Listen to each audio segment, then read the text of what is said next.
Apa aja? Ayo kita buat sama-sama.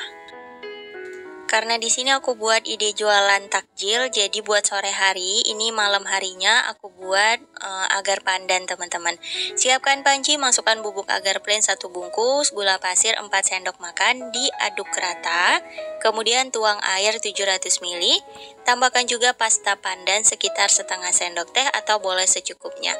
Kalau mau pakai pewarna hijau aja juga boleh, tapi agar lebih enak pakai pasta pandan. Kita masak hingga mendidih.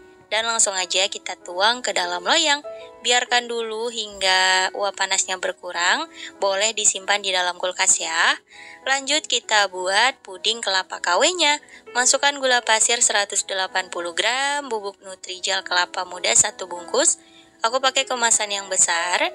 Garam 1/4 sendok teh.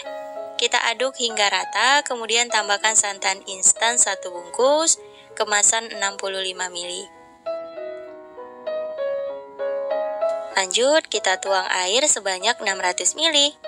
Kita aduk rata dulu dan masak hingga mendidih ya. Setelah mendidih, matikan api kompornya. Nah, untuk puding kelapa KW-nya juga udah mateng. Tuang ke wadah, biarkan hingga set. Disimpan di dalam kulkas ya. Lanjut, keesokan paginya kita rebus sagu mutiara. Didihkan air sebanyak 1500 ml atau boleh secukupnya. Kita masukkan sagu mutiaranya sebanyak 100 gram. Diaduk-aduk hingga rata. Nah, ini kita biarkan dulu hingga airnya mendidih kembali seperti ini. Kita aduk-aduk agar bagian bawahnya nggak rawan gosong. Di sini aku menggunakan metode rebusnya 537 untuk mempercepat.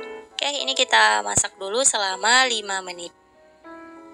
Setelah 5 menit, kita buka penutup wajannya. Aduk-aduk bentar ya, jadi banyak diaduk agar bagian bawah itu nggak lengket gitu teman-teman. Oke, cukup, kita tutup kembali wajannya, matikan api kompor, biarkan selama 30 menit. Oh iya, untuk lubang penutup wajannya ditutup aja pakai tisu seperti ini agar uap panasnya tetap berada di dalam. Oke, kita biarkan dulu. Dan setelah kurang lebih 30 menit, sagu mutiaranya udah mateng. Sebagian udah bening semua, tapi sebagian lagi masih ada yang titik putih. Kita nyalakan kembali api kompornya, masak sekitar 5-7 menit ya teman-teman. Nah, kita aduk-aduk agar bagian bawahnya nggak gosong. Kalau aku di sini sekitar 3 menit aja sagu mutiaranya udah mateng nih teman-teman. Tuh, udah bening semua. Kita angkat, tiriskan dan bilas dengan air minum ya, agar nggak lengket. Setelah siang harinya, ini kita siapin untuk jualan. Kita serut dulu puding kelapa KW-nya. Pakai alat penyerut kelapa seperti ini teman-teman. Tipis-tipis aja dan ukurannya jangan terlalu panjang agar hasilnya banyak. Tuh, kira-kira kayak gini aja. Oke, lakukan hingga selesai.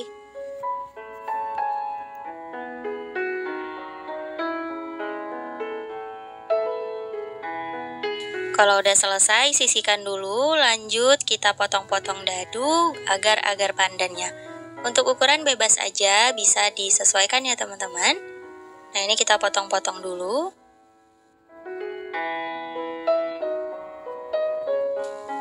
Nah, hasilnya seperti ini teman-teman. Gimana? Buatnya gampang banget ya. Kerjanya bisa disambi, bisa buat untuk ide jualan, nambah-nambah uang belanja di rumah nih teman-teman. Walaupun gak banyak, tapi ya semoga berkah. Oke, kita sisihkan juga. Lanjut siapin wadah. Kita masukkan 2 sendok makan biji selasi. Ini kita rendam dulu ya, pakai air dingin boleh, air hangat juga boleh, sekitar 400 ml. Di sini aku pakai air dingin aja, nggak apa-apa, ini juga mengembang kok. Oke, kita sisihkan dulu. Dan untuk sagu mutiaranya udah aku bilas dengan air minum, udah bersih. Kita sisihkan juga, semua isiannya udah selesai. Terakhir kita buat kuah buko pandannya. Di sini aku pakai Nutrisari rasa kelapa muda sebanyak 2 bungkus. Teman-teman bisa aja gantikan dengan air kelapa muda. Tapi kalau resep aku di sini aku pakai nutrisari seperti ini aja. Rasanya beneran enak banget. Teman-teman harus sih cobain. Dan aku tuang air sebanyak 500 ml. Ini air matang ya. Aku pakai air galon. Lalu tambahkan creamer kental manis atau susu kental manis sebanyak 200 gram. Ini boleh sesuai selera aja. Kalau teman-teman suka manis banget bisa ditambah. Kita aduk hingga rata. Dan tuang susu evaporasi sebanyak 1 kaleng. Aku pakai merek yang ini. Aku saranin juga pakai merek yang ini karena rasanya menurut aku enak. Tapi kalau mau pakai merek yang lain juga nggak masalah. Kalau teman-teman mau rasanya sama, pakai merek ini ya. Dan untuk creamer kental manisnya aku pakai yang ini. Oke, kalau udah, kita tambahkan pasta pandan sekitar 1 sendok teh. Atau boleh secukupnya aja, disesuaikan. Dan kita aduk deh hingga rata. Nah, ini udah selesai nih teman-teman. Lanjut kita plating. Ini aku pakai bowlnya ukuran 400 ml ya. Dan aku bagi sama rata untuk isiannya pakai metode kira-kira aja.